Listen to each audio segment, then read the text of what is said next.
Bonjour les amis, je vous salue au nom de notre Seigneur Jésus-Christ. J'espère que chacun de vous se porte bien. En ces débuts d'année, nous bénissons Dieu pour l'opportunité d'être ensemble aujourd'hui et de partager sa parole. Je vous présente mes voeux les meilleurs à vous, à vos proches, à vos familles, à toutes les personnes qui vous sont chères. Puisse 2024 être pour vous une année des grandes choses, une année des grands accomplissements, parce que Dieu est sur le point de nous étonner tous ensemble en nous faisant du bien. Et donc, je vous souhaite la santé également, la paix, je vous souhaite tout ce qu'il y a de meilleur et que dans tous les domaines de votre vie, que la grâce abonde et que Dieu vous accompagne richement. Justement, pour commencer l'année 2024, j'ai un thème, une pensée que par laquelle j'aimerais introduire cette année, c'est de réfléchir ensemble avec vous qui nous suivez sur le rôle d'un capitaine dans la réussite de son équipe, d'une équipe. À quoi sert un capitaine dans la réussite d'une équipe? Pourquoi a-t-on besoin d'un capitaine? Pourquoi on ne travaillerait pas de manière anarchique et qu'est-ce qui nous fait ressentir le besoin d'avoir un capitaine au sein de notre équipe? Et c'est là le point, c'est ça la clé, l'idée de notre message pour aujourd'hui. Nous sommes tous des capitaines, chacun à son niveau. Au travail, peut-être que tu as une parcelle de responsabilité, tu représentes tes collègues, les amis. À la maison, peut-être que tu es l'aîné, ou peut-être que tu es un enfant au milieu, peu importe ta position dans la famille. Peut-être que tu es marié, tu as une famille, un mari, une épouse, voilà, tu es en relation. Et peut-être qu'à l'église, tu as des responsabilités. Peut-être que dans ton association, tu as une quelconque parcelle de responsabilité. Donc, ce sujet te concerne. Et peut-être que tu ne l'es pas encore aujourd'hui, mais demain, tu le seras. À toi aussi, comprends bien le rôle d'un capitaine dans la réussite de son équipe. Je vais rappeler que toute équipe a besoin d'un capitaine. On en a besoin, sinon l'anarchie sera là. Un pays a besoin d'un président, une église a besoin d'un pasteur, d'un responsable principal. Une commune a besoin du maire, d'un bourgmestre. Une région a besoin d'un président et on peut décliner cela partout parce que le capitaine est important pour conduire dans la bonne direction son équipe. Donc, toute équipe a besoin d'un capitaine. Et nous savons qu'au fait, la sélection du capitaine n'est pas un jeu, c'est pas un passe-temps. Lorsqu'on sélectionne un capitaine, on veille sur plusieurs éléments parce que sa sélection ou sa nomination peuvent soit nous faire réussir une équipe ou défaire une équipe ou conduire l'équipe à la défaite. J'aimerais partager 5 choses concernant le capitaine qui me paraissent très importantes pour nous aider à commencer une année de victoire et surtout à nous engager dans cette perspective de la victoire en cette année 2024.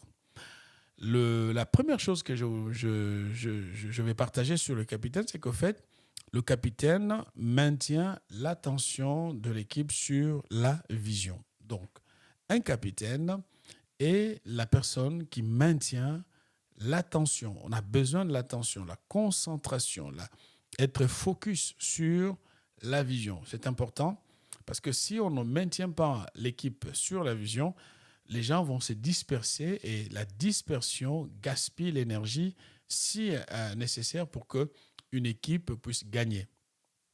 Appliquer, revenons à ce que j'ai dit, si tu es responsable dans une structure, si tu es responsable de la famille, ton combat, ton travail, tes efforts de maintenir ton équipe, l'attention de ton équipe sur la vision fera qu'il y ait victoire. C'est un travail de tous les jours. Il faut constamment y bosser, travailler, apporter du souffle nouveau, de l'énergie, continuer à motiver, à encourager, éviter la dispersion parce que la dispersion est l'ennemi de la réussite et du succès. un texte de la parole de Dieu, c'est cette parole de Josué qui m'arrive dans la tête. C'est le texte de Josué chapitre 18, versets 3 et 4 que j'aimerais apporter ici. La Bible dit, c'est Josué qui parle. Josué dit aux Israélites, jusqu'à quand? Je suis dans Josué chapitre 18, versets 3 et 4. Josué dit aux Israélites, jusqu'à quand négligerez-vous de prendre possession du pays que l'Éternel, le Dieu de vos pères, le Dieu de vos ancêtres, vous a donné? Choisissez 3 hommes par tribu pour que je leur confie une mission. Ils se lèveront, parcourront le pays, traceront un plan en vue du partage et reviendront vers moi. On voit ici ce va-et-vient que Josué est en train d'opérer et comment il assume dans l'intérêt d'amener son équipe à la victoire. Il dit, vous êtes négligents. Ne vous laissez pas distraire, ne vous laissez pas embarquer dans d'autres choses. Nous allons gagner. Israël va conquérir tout l'espace promis à condition que chacun de vous cesse d'être négligent. Négligent par rapport à quoi? Il faut aller prendre possession du pays. Et peut-être il y a eu des raisons, justement, des raisons, vous savez, lorsque les gens se découragent ou les gens sont tout simplement plus intéressés parce que il y a eu tellement d'opposition sur le parcours qu'à un moment donné, leur détermination a été vaincue par des éléments périphériques qui ont fini par détourner l'attention. Cette année, Dieu t'appelle à repositionner ton attention sur ce qui est indispensable. Et donc, en tant qu'un bon chef d'équipe, en tant que capitaine, on le voit, Josué dire, vous partez, vous parcourez le pays, il donne des instructions, vous allez tracer un plan du pays et vous allez, parce qu'il faut qu'on le partage et vous reviendrez vers moi. Donc il assume ce rôle de capitaine et il est là pour maintenir l'attention de son équipe sur la vision. Qu'est-ce que tu fais pour maintenir l'attention de ton équipe sur la vision, de ta famille, de tes proches, de tes employés, de ton équipe, les gens qui travaillent avec toi, de tes camarades, des gens qui comptent sur ton leadership? Qu'est-ce que tu fais? Comment tu gères cela? Et c'est important, mon ami, de comprendre que là où Dieu t'a placé, ce n'est pas par accident, c'est à dessein qu'il t'a mis, il t'a placé là où tu es. Deuxième chose qu'on attend du capitaine, c'est que le capitaine facilite les relations positives et productives parmi les membres de l'équipe. Donc, on attend d'un capitaine qu'il puisse travailler à la progression, à l'évolution, à l'avancée de son équipe. Vous savez, les relations entre membres d'une équipe conduisent, des bonnes relations, je veux dire, conduisent au succès. Les mauvaises relations conduisent à la défaite. Et donc, en ce début d'année, Dieu est en train de te parler, de t'exhorter, de t'encourager, et justement à comprendre que il faut que tu sois ce facilitateur des relations positives, que tu cesses de détruire tes propres membres de l'équipe, que tu arrêtes d'appeler les uns pour parler du mal des autres. Un chef, un leader, un responsable, c'est un homme de paix qui travaille à la cohésion de son équipe. Parce que le succès en dépend. Néhémie, chapitre 2, verset 20, nous donne un exemple intéressant sur cette manière de se comporter. La Bible dit dans Néhémie, chapitre 2, verset 20, « Je leur ai fait cette réponse. C'est le Dieu du ciel qui nous donnera du succès et nous, ses serviteurs, nous allons nous lever et nous mettre au travail. » Voilà, donc un chef se lève et il mobilise aussi son équipe qui se lève avec lui. Et il dit, quant à vous, vous n'avez ni part, ni droit, ni souvenir à Jérusalem. Donc Néhémie ici se lève avec une équipe qu'il convainc, qu'il mobilise, parce qu'un peu plus bas dans le livre, on peut le voir que lorsque les opposants sont passés à l'étape d'après, à l'étape vraiment de l'agression physique et réelle, Néhémie a commencé à travailler, non seulement lui, mais aussi tous les membres de son équipe travaillaient. Chacun était à l'ouvrage, travaillant avec une arme à la main. Il y en avait qui avaient des couteaux prêts à se défendre, Néhémie également, parce qu'il ne voulait pas se démobiliser à cause des attaques et des combats qui les entouraient. Donc, chef, responsable, capitaine, les relations positives et productives dans la structure dépendent de ton implication, de comment tu les facilites au sein de ton équipe. Troisième chose qu'on attend du capitaine, c'est que le capitaine identifie les opportunités pour la croissance individuelle. Le problème souvent dans notre société aujourd'hui, c'est que beaucoup de chefs sont très égoïstes et ils ne pensent qu'à eux, ils ne pensent qu'à leur ventre, ils ne pensent qu'à leurs intérêts et ils négligent les autres. Beaucoup de chefs, beaucoup de parents, beaucoup d'épouses, beaucoup d'époux, beaucoup. Ce que je dis là, nous pouvons l'étendre à toute la couche de la société, à toutes les couches de la société, parce que les gens sont souvent égocentrés et donc oubliant que quand il y a opportunité, c'est aussi que les autres puissent vivre la croissance. Cela veut dire aussi avoir ce côté capable de donner des encouragements à son équipe. Donc, l'équipe a besoin d'être encouragée et ça, c'est un travail du capitaine aussi. Et je connais, il y a un texte dans la parole de Dieu des lépreux qui étaient bannis de la société à l'époque en Israël. Et ils sont chassés du milieu de ceux qui ne sont pas malades, justement pour la protection de ceux qui sont en bonne santé. Et donc, il y avait ces lépreux à l'époque où la famine sévissait gravement dans le pays. Ils se sont dit, mais si on reste ici, on va mourir. Si on part, on va mourir. De toute façon, on est cerné. Mais bon, mieux vaut mourir en essayant que mourir sans avoir essayé. Et donc, ils sont partis et Dieu était avec eux. La délivrance que Dieu a donnée à son peuple a profité premièrement à ces lépreux. Et nous sommes au chapitre 2, chapitre 7, 2 Rois, chapitre 7, verset 9. Là, ils vont se rendre compte, la Bible dit, puis ils se dirent l'un à l'autre. Donc quand ils ont mangé, ils se sont vus bénis et heureux de l'être après tant de jours sans nourriture. Ils se sont dit, nous n'agissons pas bien. Cette journée est une journée de bonnes nouvelles. Si nous gardons le silence et que nous attendions jusqu'à la lumière du matin, nous en serons punis. Venez maintenant, allons faire un rapport au palais du roi. Donc, ce sont des gens qui ont profité d'abord, mais ils se sont dit non, les autres aussi ont droit. Il faut qu'ils jouissent aussi de cette bénédiction qui nous tombe comme cela par la main puissante de l'Éternel. Mon ami, cher monsieur, chère madame, mon frère, ma sœur, j'aimerais simplement t'exhorter, vous exhorter à comprendre que quand il y a opportunité de faire évoluer les autres, il faut aussi les faire profiter.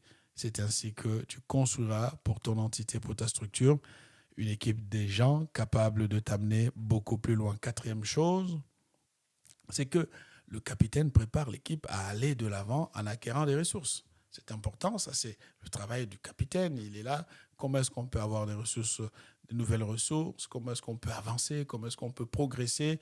Qu'est-ce qu'il faut faire pour progresser? Ce sont là les éléments qui reviennent au cœur, qui reviennent entre les mains d'un capitaine. Parce que une équipe sans ressources ne peut pas aller loin. Et c'est au capitaine de se battre pour donner à son équipe les ressources dont elles ont besoin. Donc, l'équipe a besoin de ressources, il faut se battre et lui donner les ressources de travail. Un jour, c'est un échange entre Moïse et son beau-père, Jéthro. Nous sommes dans Nombre, chapitre 10, versets 31 à 32. Moïse, constatant que cet homme devrait aussi avancer avec nous pour profiter de ce que nous avons et nous donner aussi à la fois son aide, et nous, en retour, nous lui ferons du bien.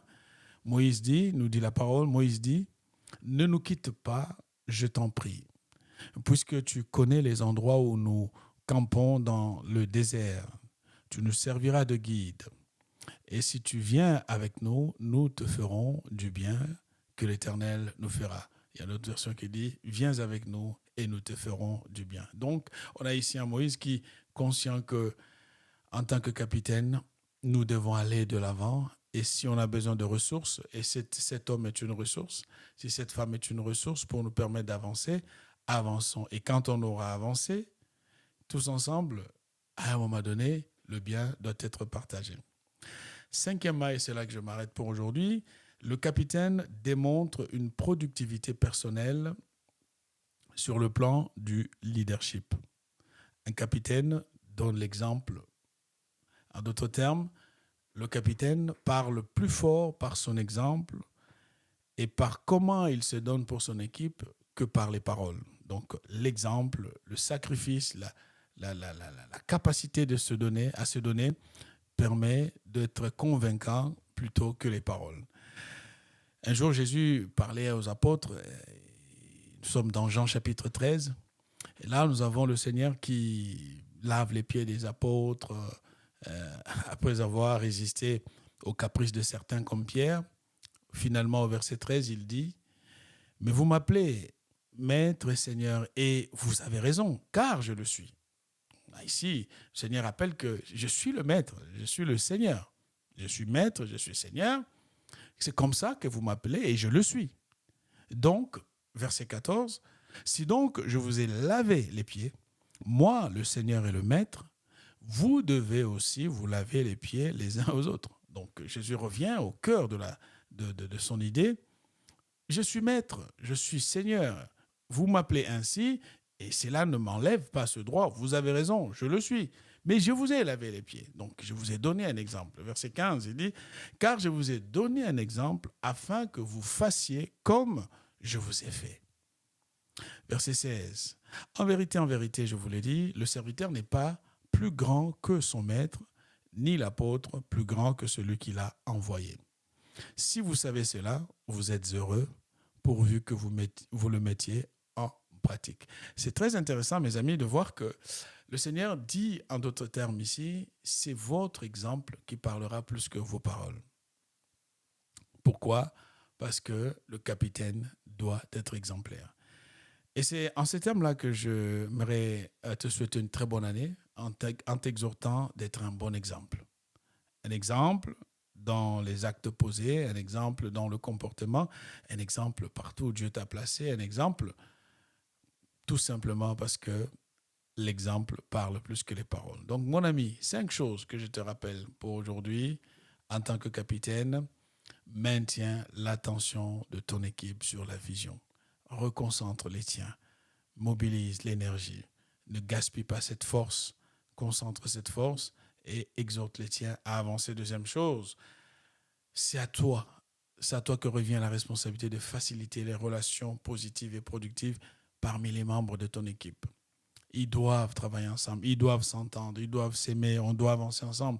On ne doit pas avoir 2 camps, on ne doit pas avoir 4 camps dans une entité. Cela finit toujours par créer le chaos. Troisième chose, le capitaine identifie les opportunités pour la croissance individuelle. Quand il y a opportunité, tu identifies, booste, accompagne, recommande, soutient aussi les autres à arriver à ce niveau-là. Quatrième chose, le capitaine prépare l'équipe à aller de l'avant en acquérant des ressources. Donc, tu es là pour pourvoir, donner les moyens pour que le travail soit fait et qu'il se fasse de la bonne manière.